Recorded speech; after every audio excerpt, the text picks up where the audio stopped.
اور اس طرح ہاں اور اسی طرح ہم آیات کے تفصیل کرتے رہتے.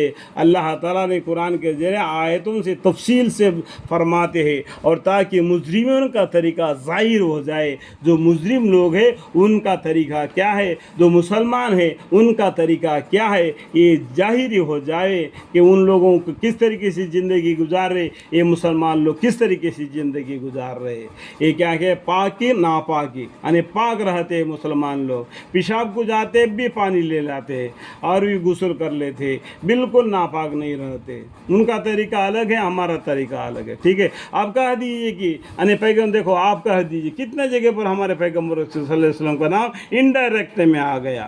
آپ کہہ دیجیے کہ مجھ کو اس کام سے ممانعت کی گئی ہے کہ میں ان کی عبادت کروں جن کی تم لوگ اللہ کو چھوڑ کر عبادت کرتے ہیں. پیغمبر صلی اللہ علیہ وسلم کو ایک دم منع کر دیا گیا ہے، ایک اللہ کے سوا دوسروں کی عبادت نہیں کرنا.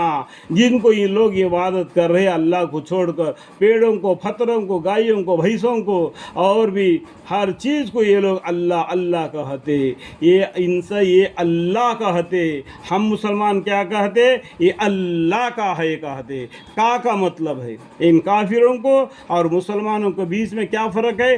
کا فرق ہے. یہ کافر لوگ کہتے یہ اللہ ہے، اور مسلمان کیا کہتے ہیں؟ یہ اللہ کا ہے. سمجھ میں؟ اللہ کا ہے. اللہ ایک ہے، یہ اللہ نہیں ہے، یہ اللہ کا ہے. یہ درخت کس کا ہے؟ یہ اللہ کا ہے. یہ جھاڑ کس کا ہے؟ یہ اللہ کا ہے. یہ گائے کس کی ہے؟ اللہ کی ہے. یہ بھینس کس کی ہے؟ یہ اللہ کی ہے. یہ ٹیبل کس کا ہے؟ اللہ کا ہے. کا مطلب ہے یہ سب کیا کرتے ہیں؟ یہ اللہ ہے، یہ اللہ ہے، یہ اللہ ہے. اللہ کو کہاں ڈھونڈو گے؟ ایک اللہ ہے، یہ تمہارے دل کے ساتھ ہی ہے. تم غور کر کے دیکھو، تمہارا دل کے قریب ہے اللہ تعالیٰ، دور نہیں ہے.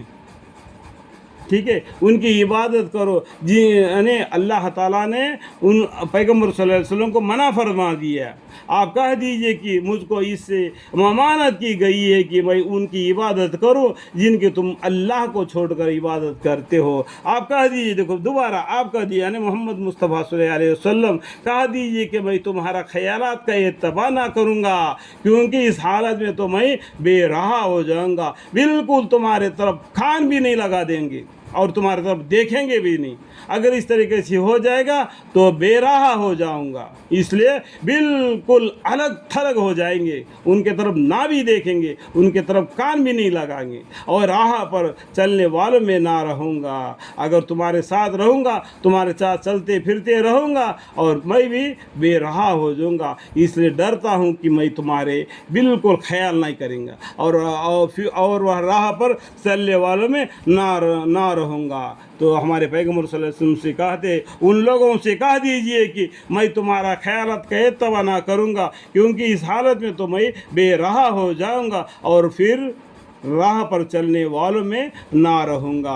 اس لیے تمہارا دوستی سے میں بالکل انکار کر کے ایک اللہ کی عبادت کرنے والا، ان الدین عند الاسلام، اسلام کے طور طریقہ پر زندگی گزاریں گے. اللہم اغفر لی. الحمدللہ رب العالمین.